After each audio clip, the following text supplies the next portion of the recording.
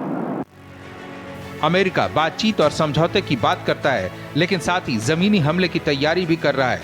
यह हकीकत है, लेकिन ईरान भी खुद मैदान में डटा दिख रहा है। ऐसे में जंग थमने के आसार नजर नहीं आते। हालांकि ईरान में जितनी तबाही हुई है, उसे देखते हुए अगर उसका रुख भी नरम पड़ा तो इस विध्वंसक युद्ध से पीछा छूट सकता है, ताकि पूरी दुनिया राहत की सांस ले पाए। Bureau report, Bharat express.